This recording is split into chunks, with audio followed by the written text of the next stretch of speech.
So hello and welcome back to S G classes. या व्हिडिओमध्ये आपण 10th SSC मॅथ्स 1 चा एक्सरसाइज नंबर 1.4 चा फर्स्ट क्वेश्चन सॉल्व्ह करणार आहे. So let's get started. So आपला फर्स्ट क्वेश्चन आहे, solve the following simultaneous equations. So first equation आहे आपलं 2/x minus 3/y is equal to 50 आणि सेकंड इक्वेशन आहे आपलं 8/x plus 5/y is equal to 77. So आता हे इक्वेशन सॉल्व्ह कसं करायचं. सो बेसिकली आपण जर बघितलं असेल तर डिनॉमिनेटरला आपल्याकडे कधी एक्स आणि वाय नव्हते आतापर्यंतच्या सम्समध्ये. सो आता हे जर डिनॉमिनेटरचे एक्स आणि वाय काढून टाकायचे असेल तर काय करायचं सगळ्यात पहिलं. सो लेट आपली जे 2/x minus 3/y is equal to 50. So याला आपण इक्वेशन नंबर 1 कन्सिडर करू. 8/x plus 5/y is equal to 77. याला आपण इक्वेशन नंबर 2 कन्सिडर करू. ओके, सो मी काय करतो आता इथे. सो लेट सपोज मी 1 जो x आहे या टर्मला सपोज मी m कन्सिडर केलं अँड 1/y याला जर मी n कन्सिडर केलं तर काय होणार. मग आता इक्वेशन कसे बनणार तुमचे की 1/x ची टर्म आहे ही आपली m बनणार आणि ही जी y ची टर्म आहे ही आपली काय बनणार n बनणार. सो आपलं इक्वेशन बनन 2m minus 3n is equal to 15 आणि 8m plus 5n is equal to 77. So suppose हे आपलं इक्वेशन नंबर 3 आहे आणि इक्वेशन नंबर 4. सो आता आपल्याला काय करायचंय, हे दोन्ही इक्वेशन 3 अँड 4 आपल्याला सायमल्टेनियसली सॉल्व्ह करायचे आणि you have to find the value of m and n. So आता m आणि n ची व्हॅल्यू कशी फाइंड आउट करणार मग आपण. सो सपोज मी काय करतो, इक्वेशन जे आपलं 3 आहे याला काय करतो 4 नी मल्टिप्लाय करतो.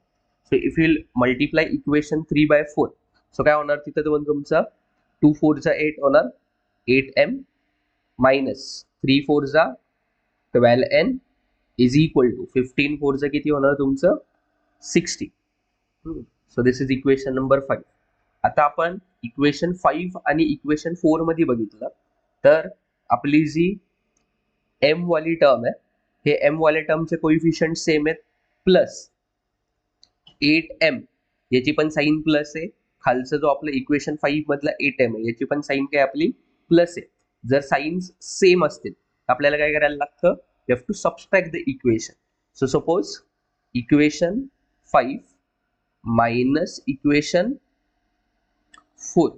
सो दोन्ही इक्वेशन आपण जर सबस्ट्रॅक्ट केले सो फिफ्थ इक्वेशन काय आपलं 8m minus 12n is equal to 60 and आपलं जे फोर्थ इक्वेशन आहे हे फोर्थ इक्वेशन काय आहे 8n plus 5n is equal to 77. Okay, so जर आपण सबस्ट्रॅक्शन केलं तर सबस्ट्रॅक्शनचा रूल आपल्याला माहिती आहे की जेव्हा आपण सबस्ट्रॅक्शन करणार तेव्हा साइन्स वगैरे काय करायला लागतात चेंज करायला लागतात. सो ही 8m ची साइन काय होणार मायनस 5n ची साइन होणार मायनस आणि 77 ची पण साइन काय होणार आपली मायनस. सो आता इथे काय होणार 8m minus 8m will get cancel. So minus 12n and minus 5n. So minus 12 minus 5 किती होणार तुमचं, it will be minus 17n is equal to 60 minus 77. 60 minus 77 काय आता आपलं 60 minus 77 will be again minus 17. So हा जो minus 17 आणि n आहे याच्यामध्ये काय आपली मल्टिप्लिकेशनची साइन आहे. सो हा जो मायनस 17 आहे हा इज इक्वल टूचा जर समजा लेफ्ट हँड साइडला गेला तर काय होणार तुमचा डिवाइडला जाणार.